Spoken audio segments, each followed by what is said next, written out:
સંત ગંગાસતી અને પાનબાઈ. ભારતીય સંત પરંપરામાં આ ગુરુ શિષ્યની જોડી ખરેખર અનોખી છે. એમની વચ્ચેનો જે સંવાદ છે એ માત્ર કવિતા નથી. ના, બિલકુલ નહીં.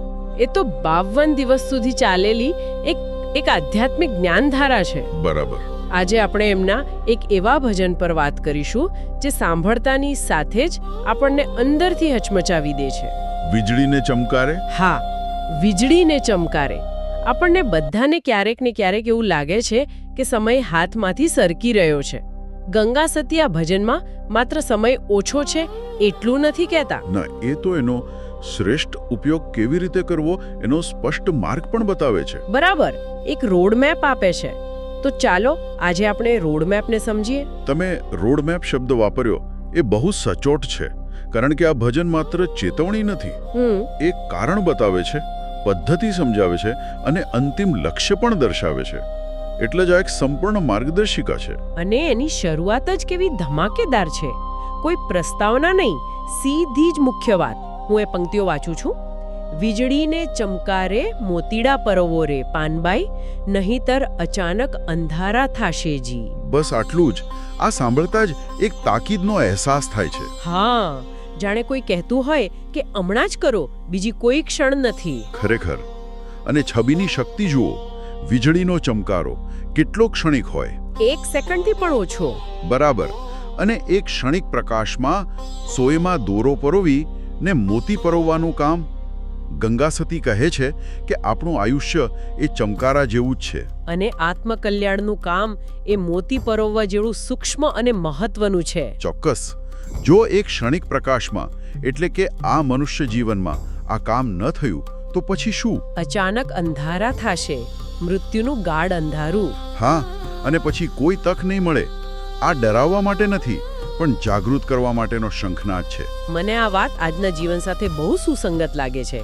આપણે હંમેશા કહીએ છીએ કાલે કરીશું, પણ અહીં તો કાલનો વિકલ્પ જ નથી.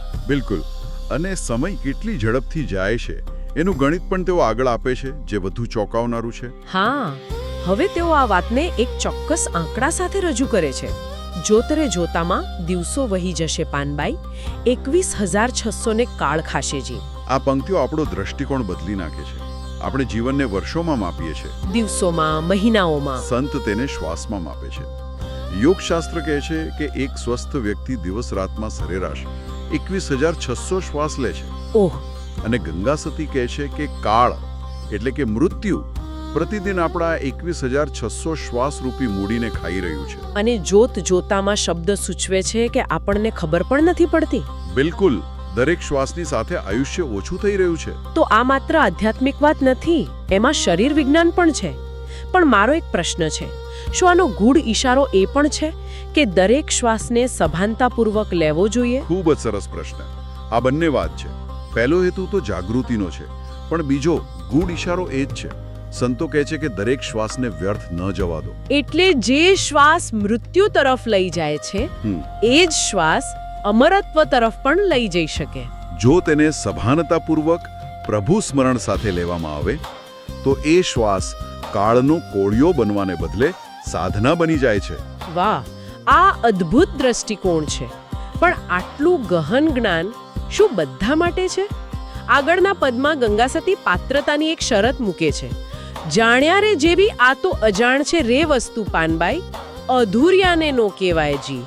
અહીં જ્ઞાનની ગરિમાની વાત છે. વાહ. આત્મજ્ઞાન એ જાણ્યા જેવી શ્રેષ્ઠ વસ્તુ છે, પણ જગત માટે અજાણ છે. અને એ અધૂર્યાને ન કહેવાય. આ અધૂર્યું એટલે કોણ? અધૂર્યો એટલે જેનું મન હજુ સંસારમાં રચ્યું પચ્યું છે, જેની શ્રદ્ધા કાચી છે, જેની જિજ્ઞાસા માત્ર બૌદ્ધિક છે, જીવન મરણનો પ્રશ્ન નથી. પણ આ વાત થોડી એવી નથી લાગતી કે જ્ઞાન પર કોઈનો ઈજારો હોય? જ્ઞાન તો સૌના માટે હોવું જોઈએ. તમારો તર્ક યોગ્ય છે, પણ અહીં સંદર્ભ સમજવો પડશે. આ શૈક્ષણિક જ્ઞાન નથી, આ રૂપાંતરણની વાત છે. જેમ સર્જરીના સાધનો કોઈ અણઘડ વ્યક્તિના હાથમાં ન અપાય, તેમ આ જ્ઞાન અપાત્રના હાથમાં જાય તો તેના અહંકારને પોષી શકે છે. બરાબર. એટલે હેતુ જ્ઞાન છુપાવવાનો નથી. ના, હેતુ જ્ઞાનની અને સાધકની રક્ષા કરવાનો છે. પાત્રતા કેળવવી પડે છે. અને જે સાધક એ પાત્રતા કેળવી લે એની સામે પછી સૌથી મોટો પડકાર કયો? શું એ પોતાના જ મનનો છે? બિલકુલ. અસલી લડાઈ તો પોતાના જ મન સાથે છે. ગુપ્ત રસનો આ ખેલ છે અટપટો. આંટી મેલો તો સમજાઈ જી, મન રે મૂકીને તમે આવો રે મેદાનમાં પાનબાઈ. જુઓ, આ આધ્યાત્મિક માર્ગનો સાર છે. આ કોઈ બૌદ્ધિક વ્યાયામ નથી. આ અનુભવનો ગુપ્ત રસ છે. અને એ અટપટો છે. હા, કારણ કે મનમાં અહંકાર, ઈર્ષ્યા, પૂર્વગ્રહોની એટલી આંટી એટલે કે ગાંઠો પડેલી છે કે સત્યનો પ્રકાશ અંદર જઈ જ નથી શકતો. એટલે જ ગંગાસતી આદેશ આપે છે, મન રે મૂકીને તમે આવો રે મેદાનમાં. બરાબર. આ મન મૂકવાની વાત આજના અનલર્નિંગના કોન્સેપ્ટ જેવી લાગે છે. તમે એકદમ સાચું સમજ્યા. આ અનલર્નિંગ જ છે. મન મૂકવું એટલે પોતાના તર્ક, બુદ્ધિ અને માન્યતાઓના કિલ્લામાંથી બહાર નીકળીને એક કોરી સ્લેટ બનીને ગુરુના માર્ગદર્શન હેઠળ સાધનાના મેદાનમાં ઉતરવું.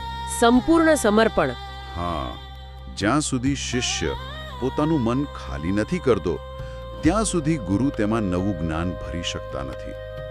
અને જ્યારે શિષ્ય આ રીતે તૈયાર થાય ત્યારે ગુરુની ભૂમિકા શરૂ થાય છે. આગળના પદમાં ગુરુ જાણે એક પ્રક્રિયા સમજાવે છે. સજાતી વિજાતીની જુગતી બતાવું ને, બીબે પાડી દઉં બીજી ભાતજી. અહીં ગુરુ પોતાની કાર્યપદ્ધતિ જાહેર કરે છે. હું તને જુગતી બતાવીશ, એટલે કે એક ટેકનિક, એક કળા. કઈ કળા? સજાતી અને વિજાતીને અલગ કરવાની. સજાતી એટલે? એટલે જે આપણી સાચી જાતિ છે, આપણું મૂળ સ્વરૂપ, આત્મા, ચૈતન્ય. અને વિજાતી? એટલે જે આપણે નથી પણ માની બેઠા છીએ. આ દેહ, મન, બુદ્ધિ, જે જડ છે. તો આ એક પ્રકારનું વિવેકજ્ઞાન કેળવવાની વાત છે. ચેતન અને જડ વચ્ચેનો ભેદ સમજવાની. ઉત્તમ. આ ભેદ જ્ઞાન જ છે. જ્યારે આ જ્ઞાન માત્ર બૌદ્ધિક ન રહેતા શિષ્યના ઊંડા અનુભવમાં ઉતરે છે ત્યારે ચમત્કાર થાય છે. અને ત્યારે ગંગાસતી કહે છે, બીબે પાડી દઉં બીજી ભાતજી. હા, એટલે કે હું તારા વ્યક્તિત્વનું, તારા જીવનના દૃષ્ટિકોણનું આખું માળખું બીબું જ બદલી નાખીશ. જે માણસ દેહભાવમાં જીવતો હતો તે હવે આત્મભાવમાં જીવવા લાગે છે. એનું આખું રૂપાંતરણ થઈ જાય છે. બરાબર. તે સામાન્ય મનુષ્ય મટીને જ્ઞાની બની જાય છે. આખી પ્રક્રિયા અદ્ભુત છે. પણ આ બધી સાધનાનું અંતિમ લક્ષ્ય શું છે? એ પરમ સત્ય કેવું છે? છેલ્લું પદ આપણને એની એક ઝલક આપે છે. પિંડરે બ્રહ્માંડથી પર છે ગુરુ પાનબાઈ, ત્યાં નહીં માયાનો જરીએ લેશજી. આ સમાપન છે. આખા રોડમેપનું ગંતવ્ય સ્થાન. ગંગાસતી કહે છે કે જે પરમ તત્વ છે તે પિંડ એટલે કે આ શરીર અને બ્રહ્માંડ એટલે કે આ સૃષ્ટિ, આ બંનેથી પર છે. એટલે તે કોઈ ભૌતિક સ્થાન નથી. ના, એ ચેતનાની એક અવસ્થા છે. અને એની વિશેષતા શું છે? ત્યાં નહીં માયાનો જરીએ લેશજી. ત્યાં માયાનો પડછાયો પણ નથી. હા, ત્યાં સુખ દુઃખ, જન્મ મરણ, સારું નરસું, આ બધા દ્વંદ્વોનો અંત આવી જાય છે. પણ વ્યવહારમાં આ કેવી રીતે શક્ય બને? શરીર અને મન સાથે તો જીવવાનું જ છે, જીવવાનું છે, પણ તેની સાથે તાદાત્મ્ય તોડી નાખવાનું છે. જેમ એક અભિનેતા સ્ટેજ પર રાજાનો રોલ ભજવે છે પણ અંદરથી જાણે છે કે હું અભિનેતા છું. બરાબર. તે જ રીતે જ્ઞાની પુરુષ સંસારમાં રહે છે પણ અંદરથી સતત જાગૃત રહે છે કે હું આ શરીર નથી, હું તો શુદ્ધ સાક્ષી ચૈતન્ય છું. આ સાક્ષી ભાવમાં સ્થિત થવું એ જ માયાથી પર જવું છે. બરાબર. ત્યાં કેવળ શાશ્વત શાંતિ અને પરમ પ્રકાશ છે. એ જીવનું અંતિમ લક્ષ્ય છે. અદ્ભુત. વીજળીના એક ચમકારાથી શરૂ થયેલી વાત બ્રહ્માંડથી પર તત્વ સુધી પહોંચી.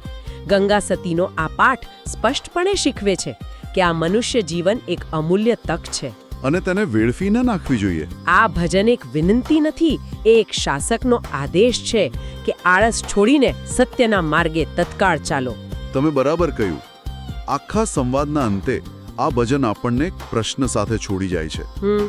અને પ્રશ્ન એ નથી કે મારી પાસે કેટલો સમય બચ્યો છે, કારણ કે એ ગણતરી આપણા હાથમાં નથી. સાચો પ્રશ્ન એ છે કે આ ક્ષણે, આ શ્વાસે મને મળેલા સમયનો હું શું ઉપયોગ કરી રહ્યો છું. આ એક જ પ્રશ્નનું ચિંતન, જે સાચી જાગૃતિની શરૂઆત છે અને એ જ આ ભજનનો જીવંત સાર છે.